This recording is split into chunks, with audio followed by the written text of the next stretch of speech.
سیدہ پاک نے فرمایا عورت کا سب سے اہم اور بڑا زیور حیا ہے۔ بے شک بے شک۔ رسول کریم صلی اللہ علیہ وآلہ وسلم کی شہزادی فنا فی الرسول صلی اللہ علیہ وآلہ وسلم کے اس درجے پر ہیں کہ جہاں سیدہ عائشہ صدیقہ طیبہ طاہرہ رضی اللہ تعالیٰ عنہ ان کی مثال دیتی ہیں،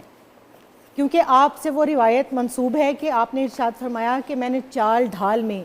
اٹھنے بیٹھنے کے انداز میں، نشست و برخاست میں، گفتگو کے اور معاملات کے معاملے میں سیدہ فاطمہ الزہرا رضی اللہ تعالیٰ عنہ سے زیادہ مشابہت رسول کریم صلی اللہ علیہ وسلم کی اور کسی کو نہیں دیکھا۔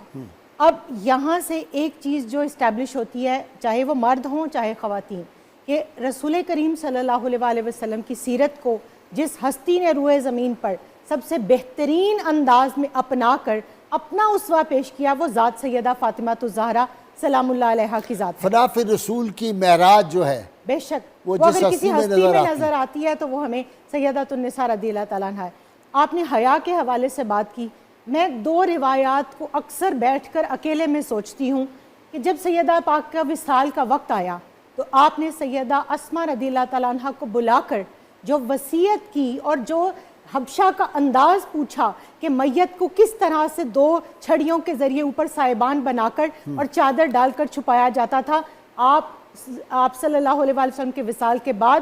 صرف اس انداز کے اوپر ہلکا سا مسکرائی ہیں۔ یہ آپ کی عفت، آپ کی طہارت، آپ کی پردہ داری اور آپ کی دین سے محبت کا ایک انداز ہے۔ آپ نے اس کو الاؤ کیا کہ جب میرا وصال ہو جائے تو مجھے اس طرح سے رات کے اندھیرے میں میرا جنازہ اٹھانا اور اس طرح اس کو کور کر کے لے جانا۔ دوسری بات، آپ کے شہزادے سیدنا امام علی مقام علیہ السلام کربلا کے میدان میں جب نکل رہے ہیں تو آپ نے ڈبل ڈریسنگ کی، آپ نے زیر جامہ پہنا اور آپ سے پوچھا گیا کہ آپ یہ انرز کیوں پہن رہے ہیں، تو آپ نے ارشاد فرمایا کہ میں جانتا ہوں میری لاش کو روندا جائے گا، اس کے اوپر گھوڑے دوڑائے جائیں گے اور میرا اوپر کا لباس شہید ہو جائے گا، تو میں نہیں چاہتا کہ میرا پردہ، میرا ستر کھلے۔ تو یہ اس شہزادی کے ستر اور حیا کی اور آگے آج تربیت ہم ہے۔ یہ ڈسکس کر رہے ہیں کہ وہ وضو سے نہیں تھے نعوذ باللہ، اور جو سجدہ تھا وہ نماز کا اور سجدہ قبلہ نہیں تھا، وہ تو فتنہ ایسے ہی اس دور کے اندر ایک شخص نے اٹھا رکھا ہے۔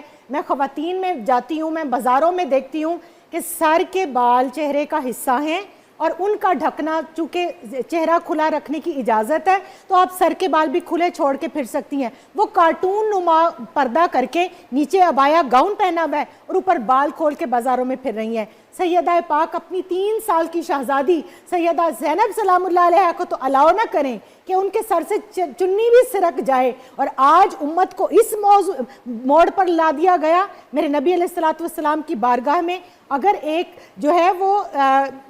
لڑکی آئے، اور وہ جس کا علامہ اقبال نے بھی اپنے اشعار کے اندر حاتم طائی کی بیٹی کا ذکر کیا کہ آپ اس کو بھی اپنی چادر پہنائیں، اور یہاں امت کی بیٹیوں کے سروں سے چادریں اتار کر کس دین کی پیروی کرنے کی جو ہے وہ تلقین کی جا رہی ہے۔ شاہ صاحب پڑھنا تو میں نے شروع میں تھا، لیکن اس وقت وہ جوش میں، اور ظاہر ہے وہ سیدہ پاک کے جب عصمت اور حرمت کا معاملہ ہے تو سب چیزیں بھول جاتی ہیں۔